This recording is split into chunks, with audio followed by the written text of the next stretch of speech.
Tonight, lawyers for Metro schools admit a student may have been hurt by the school system's testing practices. Still, those same lawyers have now convinced a judge to throw out that student's class action lawsuit against the district. It's the latest development in an ongoing investigation of Metro schools led by Chief Investigative Reporter Phil Williams. You know, what was really interesting in today's hearing was that no one denied that there was a problem. Instead, the argument focused on a fairly narrow legal issue. In the end, the judge ruled the student's complaint doesn't belong in the courts.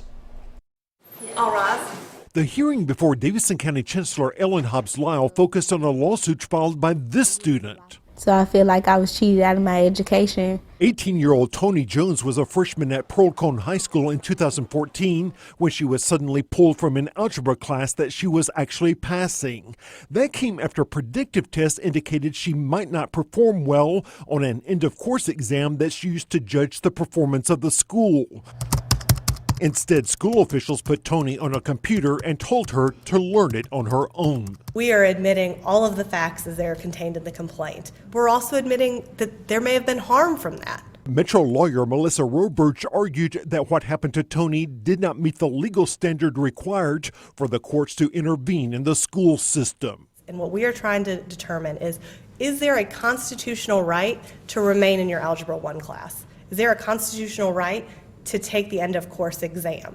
This complaint says she has a constitutional right to be educated and that having a teacher is fundamental to that constitutional right. But Tony's lawyer Gary Blackburn argued that the district's testing practices targeted students from poor neighborhoods who school officials feared might pull down their school's test scores. This was a child, and there are hundreds of these children, Your Honor, who are in a class, passing this class, removed without so much as a call to the mother, given no explanation, taken to another room and denied a teacher. Now, if that's not a denial of a fundamental right of education, what would they have to do to deny that right? In the end, the court concludes that the allegations of the complaint do not rise to the level of a constitutional property right. The judge granted Metro's motion to dismiss, a decision that Tony's lawyer promised to take to a higher court. If this decision is sustained, it means that the metropolitan government can deny teachers to children and they have no remedy. We're going to appeal that finding. Now, the immediate impact of this ruling is that school officials will not be forced to testify under oath about what really happened. Metro lawyers told the judge that Tony's remedy is a, quote, political remedy.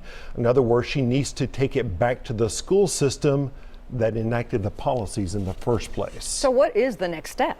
Well, Metro Schools is wrapping up its own internal review. The state is still working on its own review about what happened. And the Metro auditor tells me that he is still working out the details on the school board's request for an independent audit. So more to come. Thanks, Phil. Rory?